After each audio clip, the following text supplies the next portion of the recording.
the Amalekites, the people of Melech, came and attacked the Israelites where they were in Rephidim, where the rock of Horeb was. And commentators say they probably heard about this fountain of water and they wanted to get a hold of the source of water in the desert. You see, people in the desert, they would fight over water all the time. And so they came and they attacked the people of Israel. So Moses, in his wisdom, chose, and here is the first time we read this man's name. Moses said to who? Joshua. He told him, Joshua, please choose some of your men and go out to fight the Amalekites. And tomorrow I'm going to go on top of the hill.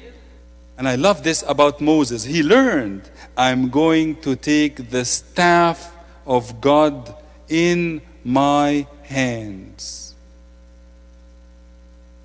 Joshua went and he fought the people of Amalek.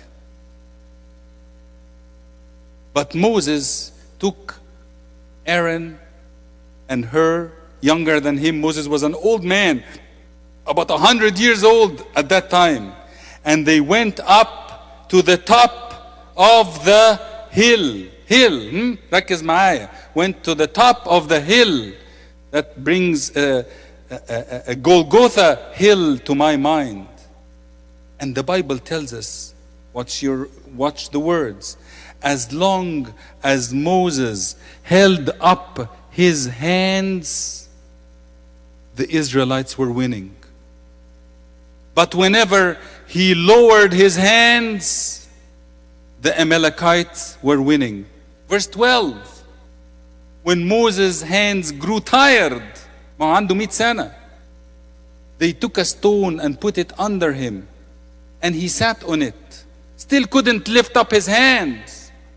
So Aaron from one side and Hur from the other side lifted his hands, so his hands remained up and steady till the sun set.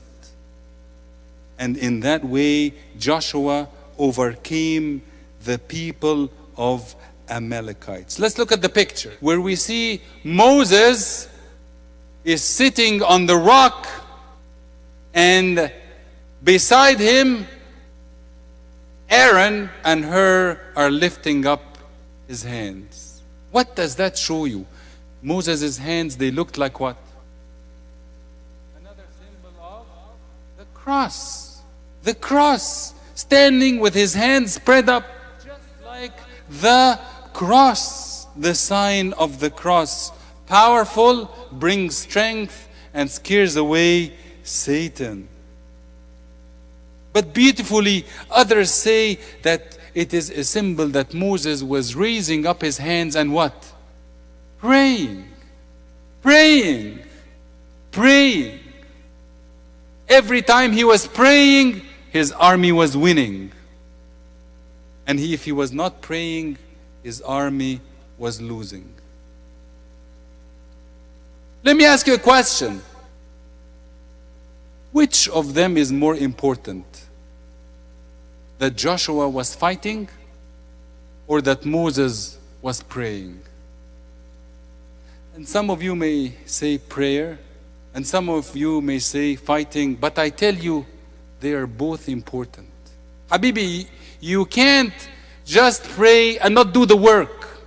You have to do the work. You have an exam, you can't just pray. You have to study hard for your exam. You have a task to do. You have to do the task and prepare for it properly.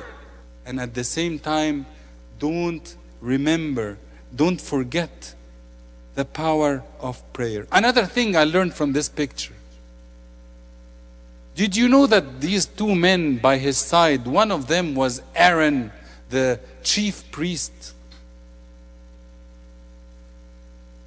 And I love this, is that Aaron and Hur, they helped Moses lift up his hand. Moses was doing the prayer, but they simply lifted up his hand. They helped him. Habibi, some of us simply need to help. When you have an ability, help others with it. Help other people. When you have strength, it's not so that you become powerful and you increase your own power and might and stature. When you have strength, serve other people. Serve. Service.